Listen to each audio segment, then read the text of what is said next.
Hello. Have you ever wanted to be a complete athletic monster? To have complete and utter freedom over your body and its effects on the world around it? Compiled of not only strength, but mobility, functionality, flexibility, pound for pound, explosive and destructive. Me too. But when people have this mindset, I think that there's a bunch of little things that they're forgetting when they're training. For some reason, I've always been absolutely obsessed with the idea of getting a perfect squat without any handicaps, or just being able to pop down into a full split. You see, a perfect body is not only aesthetic, but completely universal. ATG, or the Athletic Truth Group, is a group that was made by Ben Patrick, or the Knee Over Toes guy. Well, I think the body was made to work pretty well. So if it needs all these drugs and surgeries to get by, where are we deviating and what are we missing? And it was essentially initially created to help previous athletes reverse the damage that they had done to themselves in their sport. Basically any sport. Basically, for him it was basketball, but the idea is just using certain types of movements instead of going to the doctor and getting all these surgeries and spending all this money on all this stuff that's not even going to work.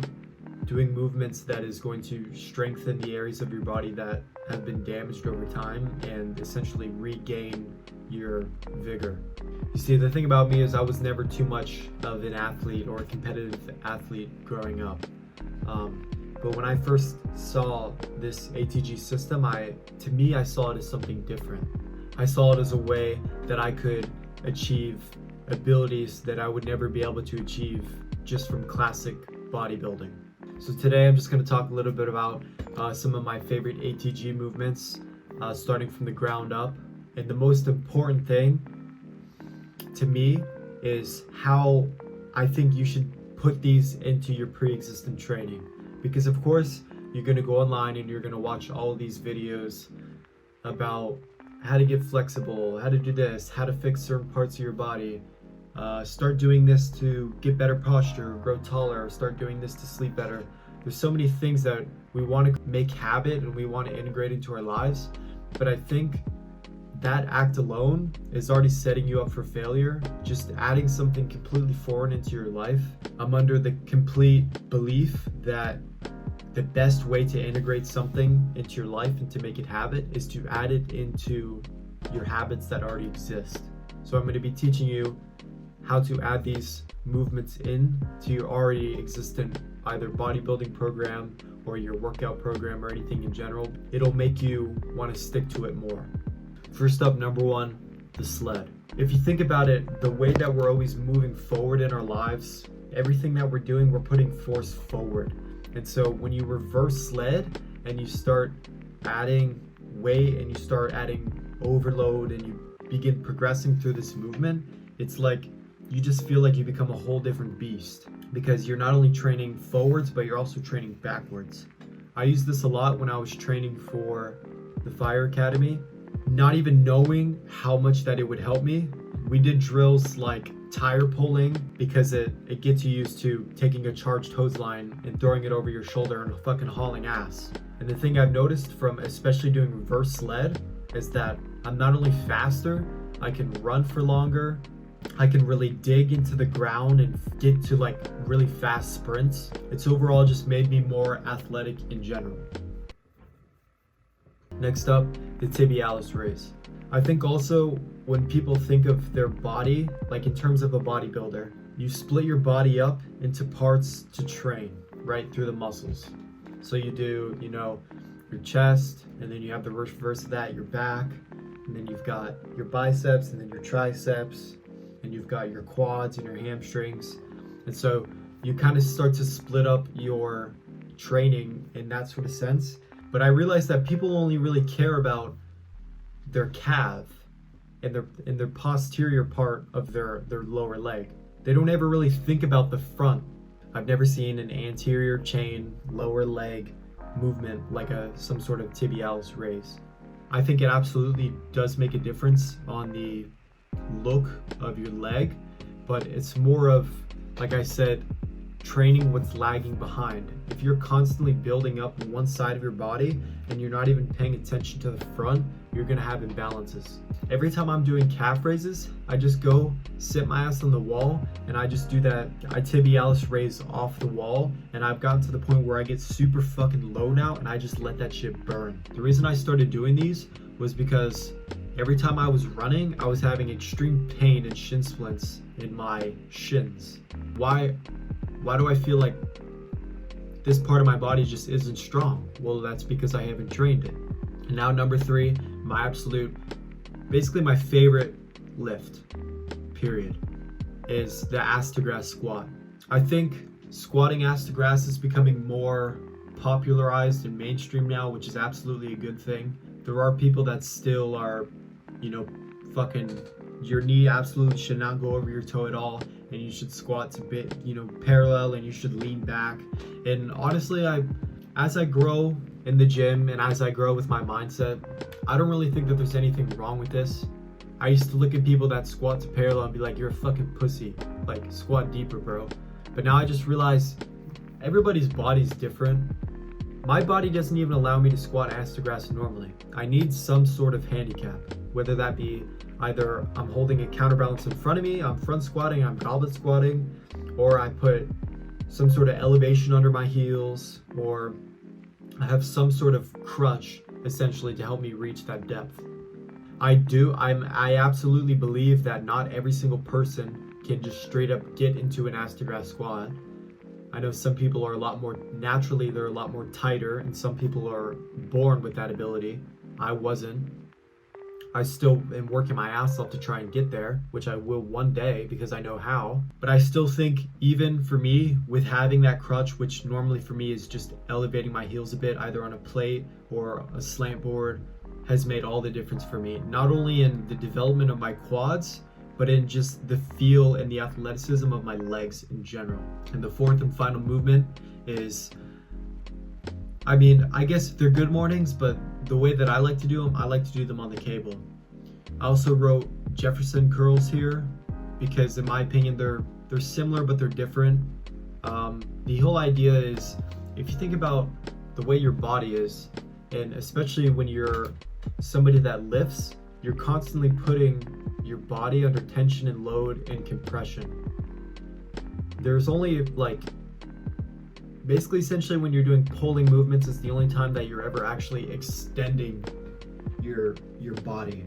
A lot of the time when you squat, you bench, you deadlift, all that, you're compressing your body. We don't really do a lot of movements that truly allow that stretch, of your body, and allowing all of your spine and all of your back and your posterior and your anterior chain to just completely stretch and get stronger through that range.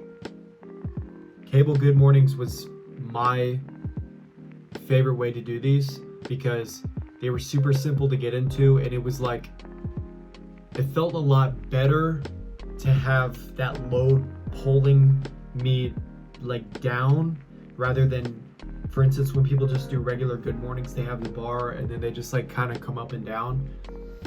I'm not really getting that pull. I want that fucking cable to pull my spine.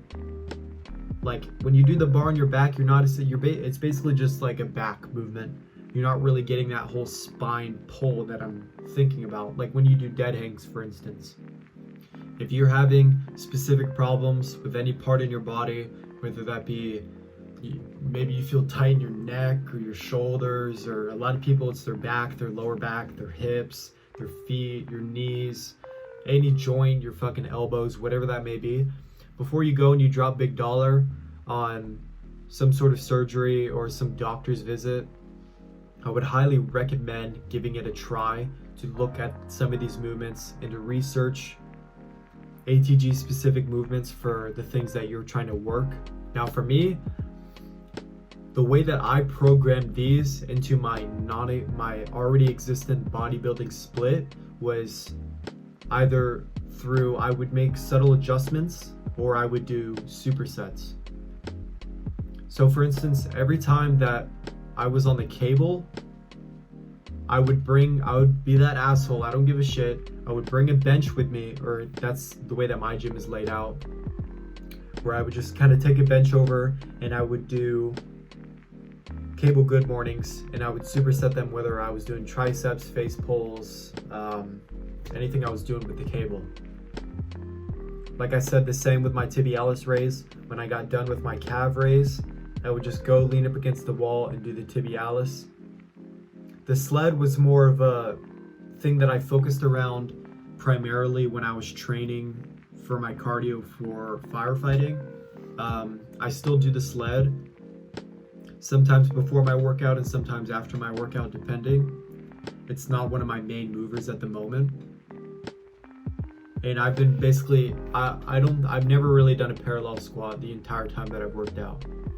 From the first day that I started working out on at my local Planet Fitness on my Smith machine, I was doing ass to grass squats, just because that was the way it was.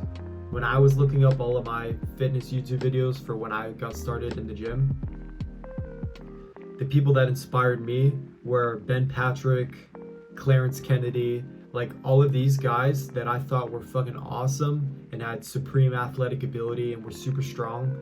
This is how they squatted. So of course that's how I'm gonna squat. If you're looking at people like, I don't know, basically all of the main guys in the fitness industry, you're gonna look at how they squat and you're gonna say, okay, I'm just gonna squat like that. There's nothing wrong with that. But I'm saying, I think it would benefit you to give it a try, at least do some research and think about how in some way you can become more mobile and functional and add that into your life. Also, as a quick tip, like I said before in one of my previous videos, when you're trying to add something into your program, don't just throw it in at the end and don't say, oh, I'm just going to do it at home, because you never will. I know this, you know this, you've done this 100 times. That's what I basically was doing in the beginning with my biceps and my abs. I wasn't taking my training seriously. If you're really trying to make change and you want to try something out and you really want to make gains from something specific, like any of the movements I was talking about at the beginning, either do them in the middle of your fucking workout or do them in the beginning, okay? Because if you've been doing your bodybuilding split for like a while, you're used to that by now. If you throw this shit in the beginning, you're going to kill the rest of your workout because you have been doing that before. If you're just saying, okay, I'm just gonna do, I don't know, cable good mornings and tibialis raises at the end of my workout. Now, that's how I'll integrate it. You do your workout and then you're gonna fucking skip it. I already know you're going to, so do it in the beginning, okay? Or do it, or like I said, superset something you're doing in the gym. If you're scared of being that bozo like me that's in the gym doing wacky ass shit, don't be, okay? Because who gives a shit? You're trying to make some dope ass gains. You're trying to be steezy. Anyway, alright, yeah.